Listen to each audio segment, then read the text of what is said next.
The airplane hummed softly, that steady, calming drone of altitude and luxury. Inside the first-class cabin, the lighting was warm and golden, wrapping the passengers in quiet comfort. Crystal glasses shimmered beside folded napkins. The air carried the faint scent of citrus and linen. Everything about this flight whispered wealth, privilege, and peace. But peace doesn't last long when prejudice is on board. Near the window seats of row 3A and 3B sat two little girls, identical twins, around 8 years old, their hair styled in neat braids tied with sky-blue ribbons. Their laughter was soft, polite, innocent, the kind that usually warms hearts, not hardens them. Across the aisle, their parents, a poised black couple in their late 30s, smiled at them with quiet pride. The father, dressed sharply in a tailored suit, was reviewing a set of notes on his tablet. The mother, elegant in a cream blazer, sipped tea while keeping a gentle eye on the twins. To anyone watching, they looked like a picture of grace, a successful, loving family traveling together. Just another family heading home. But not everyone saw it that way. It began so simply. One of the twins, Mila, tugged her sister's sleeve. They both rose from their seats, whispering that they needed to use the restroom. Their mother nodded approvingly, pointing toward the nearest door at the front of the cabin, just a few steps away. It was the first-class restroom, spotless and unoccupied. The girls walked forward, hand in hand, their heads barely reaching the armrests. Passengers glanced briefly, some smiling, some indifferent. But before they could reach the door, a uniformed flight attendant suddenly stepped into their path. Her expression was polite, but tight, too tight. "I'm sorry, girls," she said sharply, voice slicing through the hush. "That restroom isn't for you." A few heads turned. The twins blinked up at her, confused.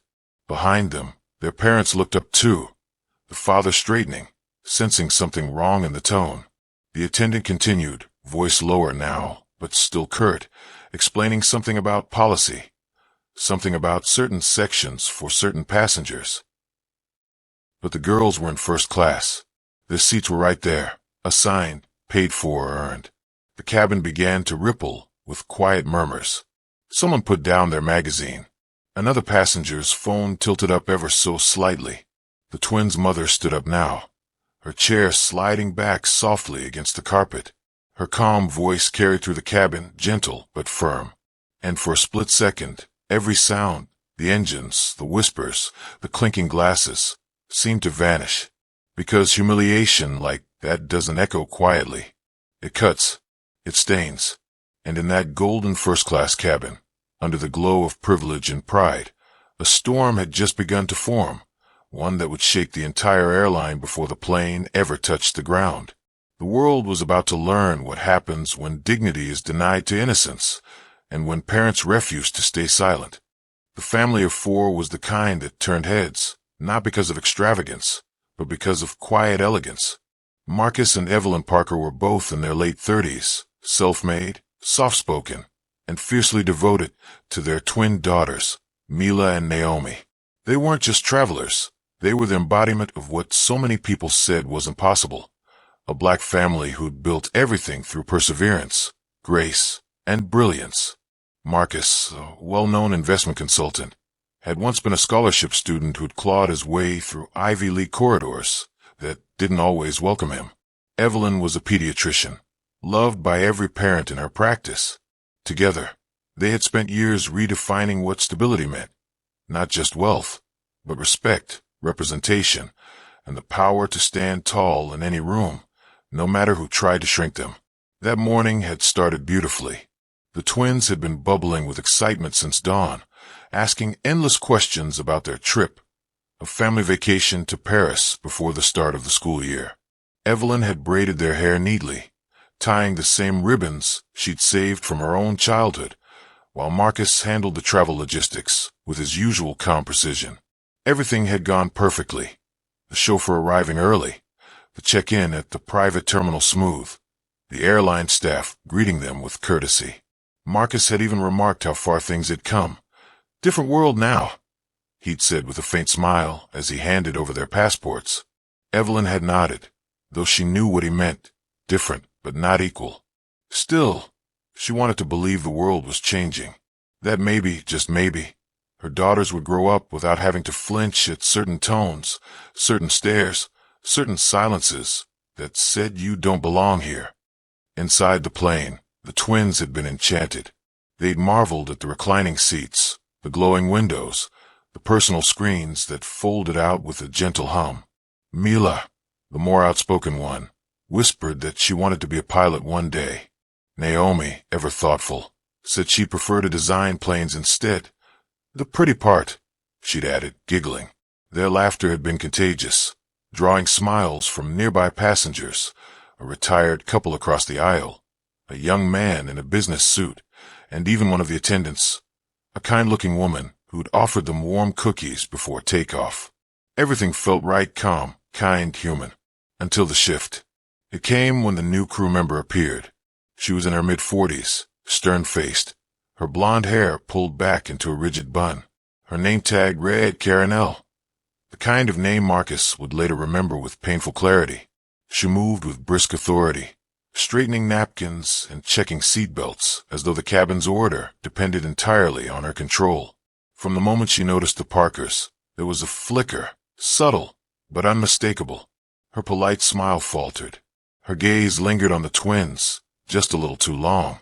Then, that faint tightening around her mouth, the kind that only those who've endured it before can recognize. Evelyn saw it instantly, but she didn't say anything. Not yet. For a while, everything remained calm. Meals were served, the twins watched cartoons, and Marcus rested with his noise-canceling headphones on. Evelyn read quietly, occasionally glancing out the window at the soft blue horizon. It felt like a moment of peace, suspended somewhere above the noise of the world below. Then the incident began. The twins, polite as ever, unbuckled their seatbelts and walked hand in hand toward the restroom, the nearest one, just ahead of the first-class curtain. Evelyn barely noticed at first, until she heard the sharp, clipped voice of the new flight attendant slice through the quiet.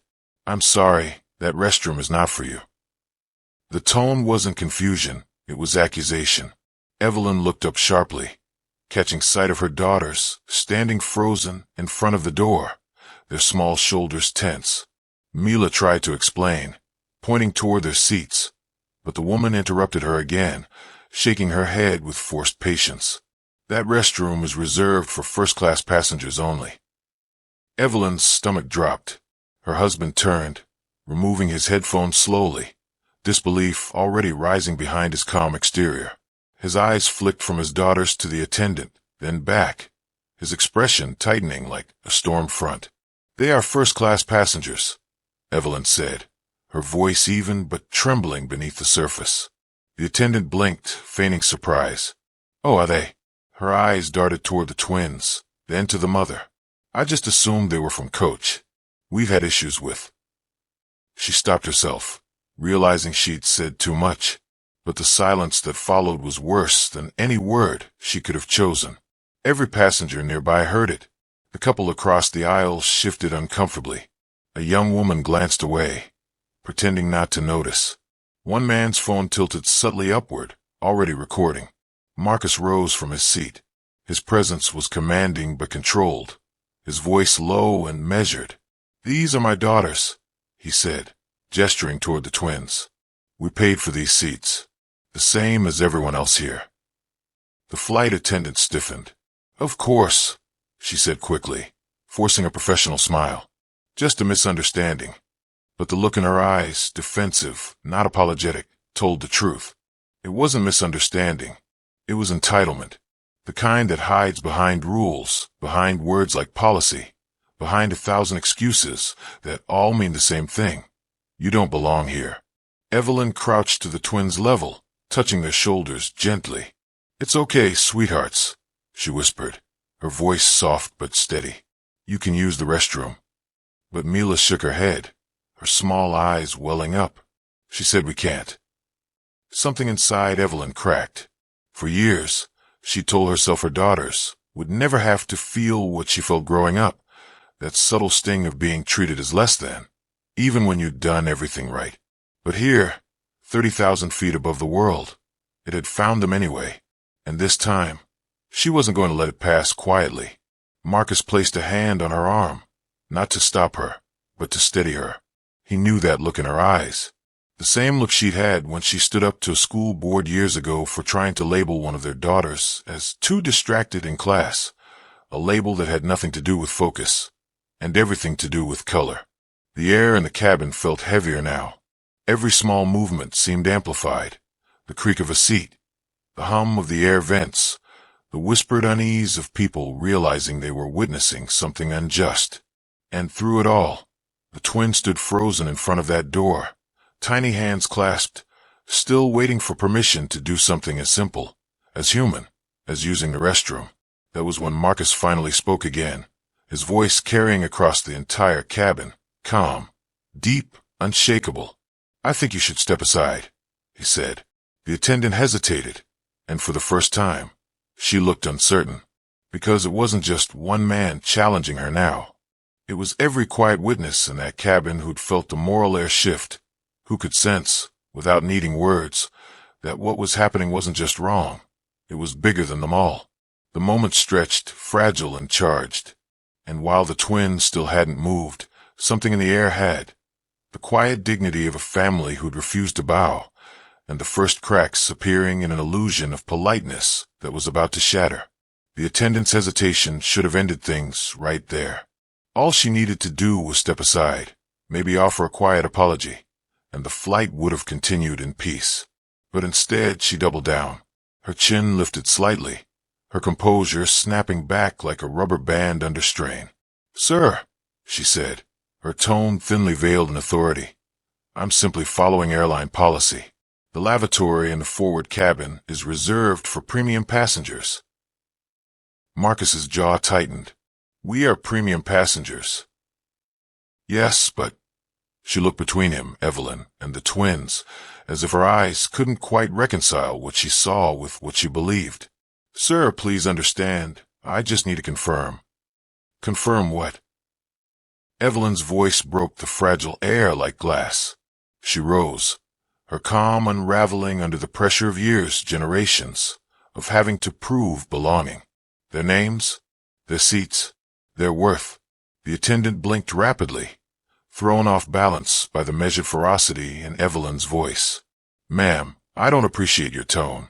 I'm trying to maintain order here." But the order she referred to was never neutral. It was the kind of order that protected the comfort of some while justifying the humiliation of others. And everyone watching knew it. Mila and Naomi stood near the door, their little bodies stiff, confusion and fear mixing in their eyes. Naomi tugged her sister's sleeve and whispered something too soft to hear, and Evelyn's heart twisted. This exact look, was what she had spent her life trying to protect them from. A second flight attendant, a younger man, approached cautiously. He leaned toward the senior woman and whispered, "It's okay, Karen. They're seated up front, row 1A and 1B. But she brushed him off. "I'll handle this." Evelyn's stomach churned. Handle this. Two words that always came before something cruel, disguised as procedure. Marcus kept his tone steady, low, but filled with restrained fury. "You're not handling anything," he said. "You're creating a scene over a bathroom." And now there was a scene. Half the cabin was watching openly. Some passengers tried to look busy, their gazes flicking back to their screens. But others, mostly the ones who understood what was happening, kept their eyes fixed on the family. A man across the aisle whispered, "Unbelievable," under his breath. A woman nearby muttered, "She's just doing her job." The division in the cabin was instantaneous, invisible lines drawn across rows of expensive leather seats. The attendant turned sharply toward the twins. "You may use the restroom now," she said. The words cold, clipped, a command, not permission. But Mila didn't move. Neither did Naomi. Because by now, the damage had been done. The humiliation had seeped in, quiet and deep. The message that even up here, in a space their parents had earned, they were still questioned. Evelyn knelt beside them, her voice trembling. "Go ahead, babies. It's all right." But Naomi whispered, "She's mad at us." That whisper, tiny, fragile, was enough to break something in Marcus. He turned to the attendant, his voice still composed, but cutting through the air like a blade. "You owe them an apology." "I beg your pardon?" "You heard me," he said. "You humiliated two little girls for no reason except the one you won't say out loud. You owe them an apology." She flushed, glancing around as passengers stared. The younger attendant shifted uneasily, clearly wanting to intervene, but afraid to overstep. "Sir," she said finally, "if you continue to raise your voice, I'll have to." "Raise my voice?" Marcus's voice didn't rise. It deepened. "You stopped children from using the restroom. Then you lied about policy to cover it. If anyone's disturbing the peace, it's not me." The atmosphere inside the cabin grew thick, charged, like a thundercloud about to burst. The captain's voice came faintly over the intercom, oblivious to the storm below. "Ladies and gentlemen, we're cruising at 36,000 feet. Evelyn could feel eyes on her family from every direction. Judging eyes, sympathetic eyes, recording eyes. Someone, 2 rows back, whispered, "She's racist." Someone else whispered, "It's not about race, it's about rules." The kind of half-arguments that people have in safe comfort, never realizing that for those living it, it's not debate, it's exhaustion. Finally, the flight attendant turned on her heel and stormed toward the galley. Evelyn exhaled shakily. She thought it was over, but it wasn't. 5 minutes later, she returned, this time with a purser, the senior-most staff member on board, a man in his 50s, composed, formal, practiced in corporate calm. He leaned toward Marcus and spoke in a low voice that still carried enough for nearby passengers to hear. "Sir, ma'am," he said, "we understand there's been a misunderstanding. However, the crew has reported your tone as confrontational. We'd appreciate your cooperation so this flight can continue smoothly." Evelyn stared at him, disbelief coursing through her veins. "Ah, tone." Marcus stood slowly. The air seemed to tighten around him, the way it always did when dignity collided with injustice. "Let me get this straight," he said. "Your employee discriminates against 2 children. We call her out. And now we're the problem." The purser's practiced smile didn't flinch. "Sir, please don't escalate this further." Evelyn felt heat rise in her chest. This was the script. It was always the same. The aggressor weaponizes calm, and the victim's pain becomes the offense. She could almost predict the next words before he said them. "If you can't comply, I may have to ask you to deplane when we land." There it was. The threat, polite, professional, poisoned. Marcus looked at him, eyes cold with disbelief. "You're going to threaten a paying family because your attendant couldn't handle her own bias?" "I'm asking for cooperation, and I'm asking for accountability." The silence that followed was unbearable. Every passenger could feel it, the weight of truth pressing down, uncomfortable but undeniable. Evelyn's hands were trembling slightly now, though her voice didn't break. "We'll cooperate," she said softly, "but you will document what happened, because this won't disappear." The purser gave a tight nod, as though indulging a child. "Of course." Then he turned and left, kind of departure that says, "I've managed the situation." But nothing had been managed. Marcus sat down, his breathing heavy, eyes fixed forward. Evelyn took his hand. Across from them, Mila and Naomi sat quietly, the small fingers twisting their napkins, their faces pale with confusion. When Evelyn leaned close to whisper reassurance, Naomi asked a question that cut through her heart like ice. "Mommy," she said, "why did she think we don't belong here?" Evelyn froze. She had no answer that wouldn't wound them further, so she did what mothers do when there's no comfort left. She smiled through pain and said, "Because she doesn't know who we are yet." But the truth was, it wasn't about who they were. It was about what they were. And that reality, no matter how high they flew, still found ways to remind them. Hours passed, but the tension lingered like smoke. Even after meals were cleared and cabin lights dimmed, Evelyn couldn't rest. Every time she closed her eyes, she replayed it. The look on the woman's face, the hesitation in her daughter's steps. She thought of every board meeting, every medical conference, every subtle insult she'd brushed off with a smile. Every time she'd been mistaken for a nurse instead of a doctor, for help instead of equal. And she realized that this moment in a plane, wasn't isolated. It was the echo of a lifetime of microcuts that had finally drawn blood. Marcus reached over, squeezing her hand gently. "We'll handle it," he said quietly. But Evelyn shook her head. "Not this time." Her voice was steady, but her eyes shimmered with restrained fury. "They humiliated our daughters, Marcus. They need to be held accountable, publicly." He studied her face for a long moment, then nodded slowly. He knew that look too. She wasn't talking about a complaint form. She was talking about a reckoning. When the plane landed hours later, the air in the cabin was still heavy.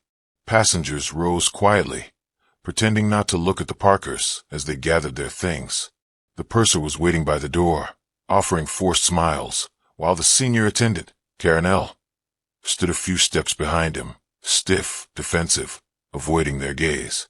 Evelyn held her daughter's hands tightly as they exited, but before she stepped off, she paused. She turned to the attendant, her voice calm, clear, and devastatingly direct. "You may forget this moment," she said, "but my daughters won't, and neither will anyone who sees what comes next." The attendant's eyes flickered, confusion mixed with fear, but Evelyn was already gone. Outside, the family walked into the terminal's golden light. Cameras flashed in the background, random passengers filming what they thought was the end of a scene. But it wasn't the end. It was the beginning, because while that attendant thought she'd silenced them, she had no idea who she'd just humiliated. She had no idea that Marcus Parker wasn't just a man in first class. He was one of the most respected investors in America, a board member of the airline's parent corporation. And by morning, the story that began in a narrow aisle at 36,000 feet would be making headlines around the world. The Parkers didn't know it yet, but the breaking point was coming. And when it hit, it wouldn't just expose one woman's prejudice. It would expose an entire system built to protect it. The captain's announcement had barely ended when the cabin atmosphere shifted from luxury calm to trembling outrage. Every camera phone was pointed toward the aisle. Every passenger now wanted to know how a 10-year-old could possibly threaten first-class order. The flight attendant, whose badge read Carla, stood frozen in front of the restroom door, the same door the twin girls had just been told they couldn't use. Her face was pale, the kind of pale that happens when someone realizes too late they've made a mistake, but still refuses to admit it. Evelyn was no longer seated. Her heels clicked against the carpeted floor as she moved down the aisle, steady and deliberate. People parted instinctively, the silence thick, punctured only by the hum of the engines. Behind her, the twins watched, wide-eyed but unblinking, their innocence caught between fear and admiration. "Ma'am, please sit down," one of the other attendants whispered sharply, but Evelyn didn't stop. Her husband Marcus stood halfway up from his seat, torn between rage and restraint. His voice had a quiet power when he finally spoke. "You denied my daughters access to a restroom because of where they were sitting." Carla flinched, but kept her composure. "Sir, I was following airline policy. First-class restrooms are reserved." "Reserved for whom?" Evelyn's tone sliced through the air, calm, low, but impossible to ignore. Her eyes shimmered not from tears, but from fury she refused to let escape. The passengers around her began whispering. Some recorded. Others looked away, pretending to sleep. But silence was complicity, and Evelyn knew it. One woman in row 3 whispered, I saw it. She didn't say a word to that man before who came up from economy. Her voice trailed off, but the damage was done. Truth was leaking into the air like oxygen into flame. Evelyn turned toward Carla again. "You made my daughters feel like they didn't belong in a space they paid to be in, a space that's supposed to treat every human equally. But instead, you taught them shame." The younger twin, Amara, had stood up now, holding her sister's hand. She whispered, "Mommy, it's okay." But Evelyn shook her head softly, her composure fragile yet unbroken. "No, sweetheart, it's not okay." Marcus walked closer, his voice now carrying a restrained authority that made the other attendants step back. "Do you know who my wife is?" His words weren't a threat. They were a statement of quiet disbelief. "Do you know what kind of example you just set?" The pilot's voice came over the intercom, calm, corporate, detached. "Ladies and gentlemen, we ask everyone to return to their seats while the matter is reviewed." But the matter couldn't be contained. It was already spilling onto social media. Someone in the back had live-streamed the whole scene. The raised hand, the stern command, the trembling child. Carla's co-worker whispered urgently to her, "They're filming. Stop talking." The captain eventually came out from the cockpit, the rare moment that pilots personally involve themselves mid-flight. His expression was professional, his posture rehearsed. He asked Evelyn and Marcus to return to their seats so the plane could continue safely. Marcus's jaw flexed, but he nodded. "For my daughter's sake," he said quietly. "But this isn't over." Evelyn guided the twins back, placing them in their seats. One of the girls buried her face in her mother's arm. The plane continued, but no one could unsee what had happened. Even the air seemed to vibrate differently. The quiet hum of engines replaced by the weight of what everyone now knew. When the aircraft landed, there was no applause, no rush for luggage. The silence followed them down the jet bridge like a shadow that refused to fade. At the terminal, a young journalist approached, breathless. "Ma'am, is it true they denied your daughter's access to the restroom?" Evelyn said nothing. Her expression spoke louder than any statement could. By the time they reached baggage claim, Evelyn's phone was buzzing uncontrollably. News alerts, mentions, notifications. She didn't open them at first. She just stared at the screen, her hand trembling slightly.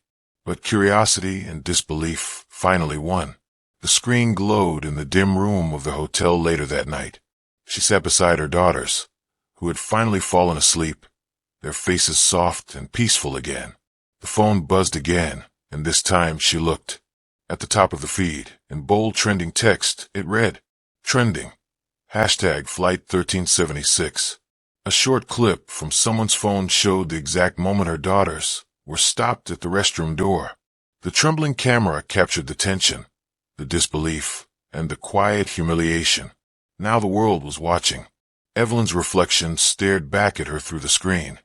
A mother who had taught her children grace, now realizing the fight for their dignity had only just begun. The silence after the storm was strange, not peaceful, not empty, but heavy. Like the air itself didn't know what to do with everything it had just witnessed. The twins had stopped crying hours ago, though their small faces still carried the faint stains of dried tears. Their mother, Elaine, sat beside them in the terminal lounge, her hands trembling slightly as she poured apple juice into plastic cups from a bottle someone, maybe a sympathetic flight attendant, maybe just a bystander, had handed her after the chaos. Across from them, Marcus sat motionless, staring through the wide glass windows that overlooked the tarmac. Planes rose and disappeared into the gray horizon, each one indifferent to what had just happened here. His tailored jacket was wrinkled now, his tie loosened. On his phone screen, the glow of 1,000 strangers' opinions flickered in real time. Hashtag Flight 1376. It was everywhere. Clips from passengers, shaky, grainy, yet damning, filled the feeds. The headline summaries were all variations of the same moral outrage. First-class family humiliated on board over restroom policy. In some versions, the twins' faces were blurred. In others, they weren't. Marcus's name wasn't public yet, but people were already labeling him. The calm father, the stoic man on Flight 1376. They said his composure made the video go viral, that the quiet in his voice as he demanded accountability cut deeper than shouting ever could. He didn't feel calm. He felt split open. Not because of what the world saw, but because of what his daughters had felt. They had asked a simple question before takeoff. "Daddy, can we use the fancy bathroom up here, since we're sitting in the front?" He had smiled, proud that his daughters were beginning to notice comfort and space, small privileges he'd fought hard to provide. Now, hours later, those same daughters looked at the glass doors of the lounge as if they were afraid something behind them might slam shut again. Elaine reached for Marcus's hand. Her fingers were cold. They said corporate's reaching out, she murmured. The airline wants to issue an apology. A statement. Marcus nodded absently, still watching the planes. They don't want to apologize, he said quietly. They want to protect their brand. She didn't argue, because she knew he was right. The airline's PR department had already drafted a statement before the family even landed. A bland, neutral paragraph about miscommunication and unfortunate circumstances. It would mention policy misunderstandings, but not race. It would say all passengers deserve respect, but not black passengers were treated unfairly. And Marcus couldn't decide what hurt more, the humiliation itself, or the sterile language they used to clean it up. A soft chime from Elaine's phone broke the quiet. Her inbox had flooded, messages from friends, distant relatives, even journalists asking for interviews. She turned the screen toward Marcus. This one's from your firm, she said. He opened it. The subject line read, "We stand with you." But inside was only one line that mattered. Let's handle this carefully. Don't speak to the press yet. He closed the phone. Slowly, deliberately. For years, Marcus had played the part perfectly. The polite, articulate professional who navigated the world with grace. The one who never raised his voice, who let ignorance slide off his back because he knew who he was. He had thought that was strength. But tonight, watching his daughters curl up against their mother's side, he realized something new. Silence wasn't strength. It was survival. And survival, he decided, was no longer enough. The next morning, sunlight filtered weakly through the hotel curtains. News crews had gathered outside by dawn. Elaine's phone kept buzzing, each ping another request for comment. Marcus stood at the mirror, adjusting his cuffs out of habit more than need. He didn't look like a man about to go on television. He looked like someone about to reclaim something that had been quietly taken. He turned to Elaine. If I don't speak, they'll rewrite what happened. She met his gaze, tired, but resolute. Then speak, but do it your way. He nodded. A local reporter had been the first to arrive, a woman with kind eyes who, instead of pushing a microphone forward, simply asked, "What do you want people to understand?" And that's when Marcus said the words that would travel farther than the video ever did. "I don't want an apology," he began, voice steady. "I want acknowledgement, because what happened wasn't about a bathroom. It was about a message that no matter how high we climb, there are still people waiting to remind us where they think we belong. My daughters are 8 years old. They didn't just lose a privilege last night. They lost a piece of innocence. And that's something no airline policy can return." The interview lasted less than 5 minutes, but within hours, his words became the new center of the storm. Major outlets picked it up. Advocacy groups reached out. The airline CEO was suddenly deeply concerned and committed to full review. They suspended the staff involved pending investigation. Behind closed doors, damage control teams worked overtime. But the internet had already made its decision. It wasn't about one family anymore. It was about every unseen humiliation, every policy misunderstanding, every moment that went unrecorded because the victim stayed quiet. By week's end, Marcus and Elaine sat in a polished conference room overlooking downtown Chicago. The airline's executives were across the table, flanked by lawyers and PR representatives. Polite smiles, apologies rehearsed, cameras outside waiting for closure. They offered compensation, free flights, public statements, a promise of diversity retraining. Marcus listened, then said simply, "We don't want your flights. We want change." He slid a folder across the table. Inside was a proposal, drafted with the same precision he used for multimillion-dollar contracts, outlining a new initiative, mandatory anti-bias training for all in-flight staff, third-party review boards for discrimination complaints, and transparency reports published quarterly. They hesitated, but they knew refusing wasn't an option anymore. The eyes of the world were watching. That day, a deal was struck, not for money, but for accountability. Months passed. The story faded from trending lists, replaced by new scandals, new distractions. But change had quietly begun. In training rooms across airports, instructors repeated Marcus's name as part of a case study. The Flight 1376 protocol, they called it. A reminder of what not to ignore, what not to excuse. And in the Thompson household, life found its rhythm again. The twins went back to school. They laughed more. But sometimes, when they boarded planes, they still reached for their parents' hands a little tighter. Elaine would squeeze back, whispering, "You belong here." Always. Marcus watched them grow with a mix of pride and ache, because he knew the world hadn't changed completely. It had only noticed, for a brief moment, what it tried so hard to overlook. Still, that moment mattered, because sometimes awareness was the beginning of transformation. Late one evening, Marcus stood on the balcony overlooking the city. His phone buzzed again, another message, another story from someone who'd experienced something similar. People were sharing, speaking, refusing to shrink back. He looked out at the skyline, the hum of traffic below blending with the wind.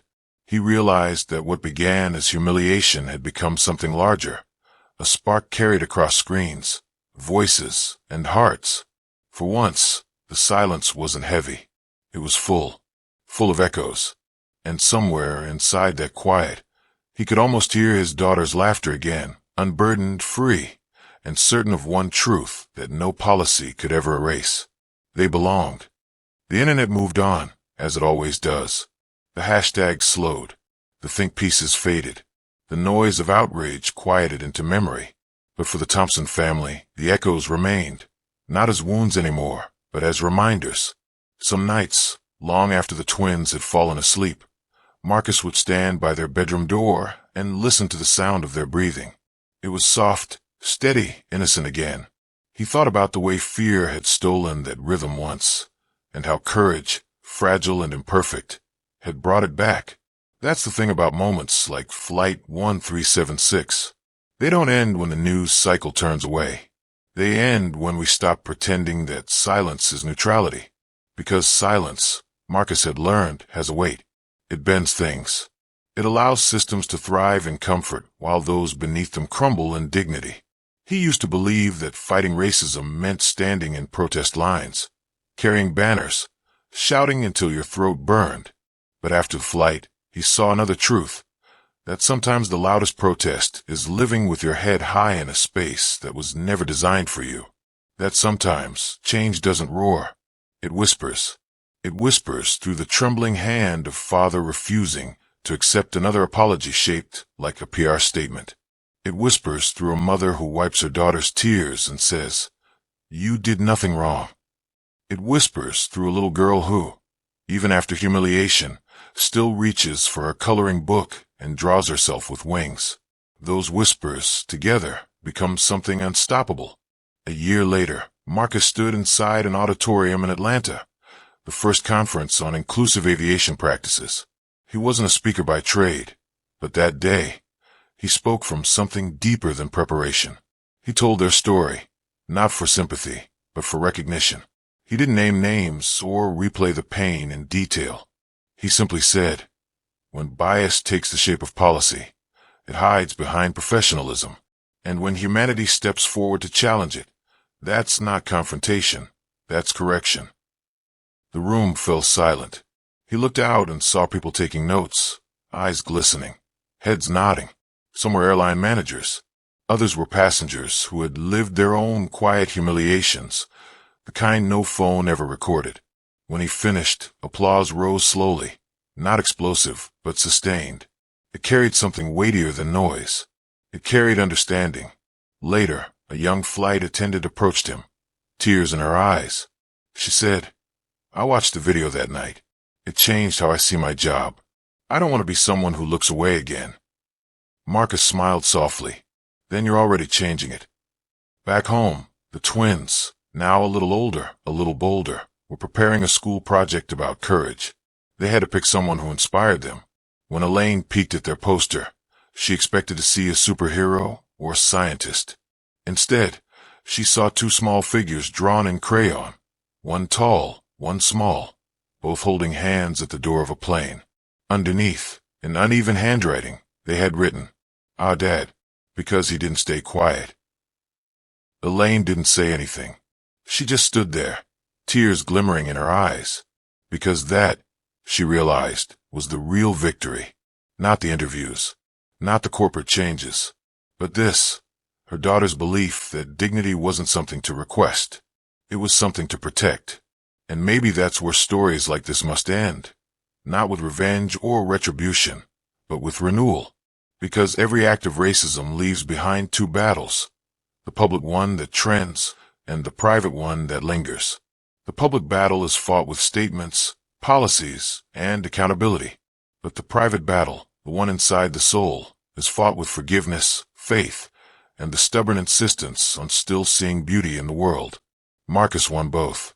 Not perfectly, not easily, but fully. He understood now that change isn't a straight line. It's a pulse, rising, fading, returning, each time someone decides not to look away. And maybe that's what Flight 1376 truly became. Not a viral scandal, but a small heartbeat in a larger rhythm. If you're listening to this now, maybe you've seen something like it. Maybe you've been there, in a room, on a street, on a plane, when someone's dignity was quietly denied and you didn't know what to do. Maybe you told yourself it wasn't your place, that someone else would step in. But here's the truth. Change begins in those moments of discomfort. It begins the second we decide that silence helps the wrong side. Every time you record, speak, or stand beside someone being diminished, you're adding to that heartbeat.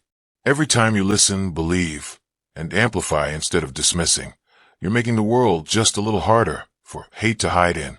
And if you've been on the receiving end, if you've been told to move, to wait, to understand the policy, to accept the smaller space meant for you, then hear this clearly.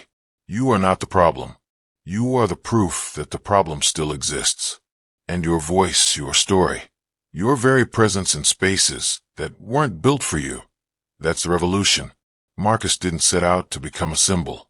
He just wanted to protect his family. But sometimes that's how movements start. Not with marches, but with moments. Moments when dignity stands its ground, when a quiet man in a first-class seat refuses to let his daughters think their worth depends on permission. That's what justice looks like in the small details. Not always loud, not always visible, but always alive. And if you're still here, watching, listening, feeling the story, then you're part of it too. Because stories like this aren't meant to be consumed. They're meant to be carried. So, as the story closes, take a breath. Think about the people you pass in airports, offices, schools, the ones who carry invisible bruises shaped like someone else's assumption. Think about how easy it is to look away. Then promise yourself this. The next time you see someone being diminished, don't wait for the world to record it. Be the one who changes the ending. Because that's how equality grows. One witness, one word, one act at a time. And maybe one day, when stories like Flight 1376 are told again, they won't end in humiliation or outrage. They'll end in healing. Because someone, maybe you, decided that silence wasn't an option anymore. She survived the moment, but not unchanged. And maybe that's the point. Because until stories like hers stop repeating, none of us can truly call this justice. If this story moved you, share it. Not for clicks, not for numbers, but because someone, somewhere, is still living it. Let them know they're not alone. Let them know the world is still listening.